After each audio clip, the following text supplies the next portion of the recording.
దొంగతనాలు అనేది చాలా ఈజీగా చేసేస్తున్నారండి. ఈ మధ్య కాలంలో ఎక్కడ మనము రోజు పేపర్లో చూస్తుంటాము, టీవీలలో చూస్తుంటాము, రోజు ఎక్కడో ఒక చోట దొంగతనాలు జరుగుతున్నాయండి. ఈ దొంగతనాలు చేసి ఆ గోల్డ్ దొంగతనం అంతా చేస్తుంటారు కదా, ఆ గోల్డ్ ఏం చేస్తున్నారనేసి చాలా మందికి డౌట్ ఉండొచ్చండి.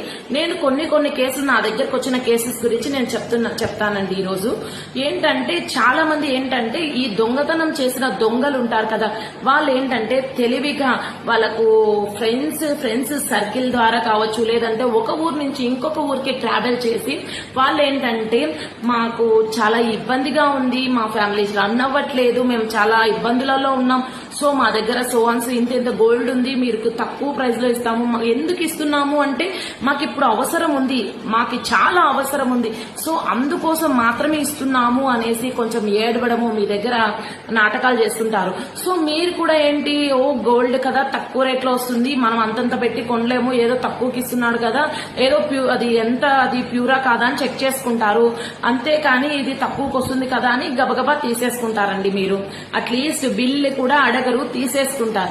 తర్వాత ఏమవుతుంది, అక్కడ ఎక్కడ దొంగతనం చేస్తాడో వాళ్ళు కంప్లైంట్ ఇస్తారు, వాళ్ళు లోకల్ పోలీస్ స్టేషన్ లో ఎంక్వైరీ చేస్తారు. ఎంక్వైరీ చేసిన తర్వాత ఏం చేస్తారు, ఈ దొంగతనం చేసిన అతన్ని పట్టుకుంటారు. అతని ఎవరికెవరికి అమ్మాడో వాళ్ళందరినీ పిలిపిస్తారు. అప్పుడు ఏమవుతుంది, మీరు కూడా థెఫ్ట్ లో ఒక భాగం అవుతుంది, మీరు థెఫ్ట్ చేసిన వాళ్ళలో ఒకరు అవుతారు. సో అప్పుడు ఏం జరుగుతుంది, ఈ దొంగతనం నేరం అనేది మీ పైన కూడా పులిమించడం జరుగుతుంది. సో ఇలాంటివి చాలా స్కామ్స్ జరుగుతున్నాయండి.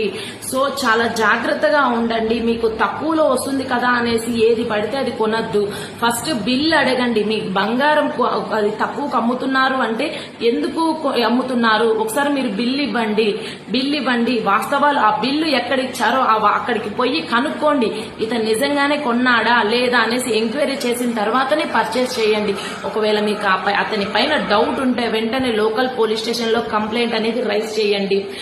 మిమ్మల్ని మీరు సేవ్ చేసుకున్న వాళ్ళు అవుతారు. లేదంటే థెఫ్ట్ కేసులో కనుక మీరు ఇరుక్కుంటే మినిమం 3 సంవత్సరాల కఠిన కారాగార శిక్ష మరియు జరిమానా విధించడం జరుగుతుందండి. సో కోరి కష్టాలు తెచ్చుకోవద్దు, జాగ్రత్తగా ఉండండి. ఈ తక్కువకు వస్తుందని కకృతి పడద్దు. ఇలాంటి మోసాలలో గురి అయ్యి మీరు జైలు పాలవద్దు. మిమ్మల్ని నమ్ముకున్న మీ ఫ్యామిలీ ఉంటుంది,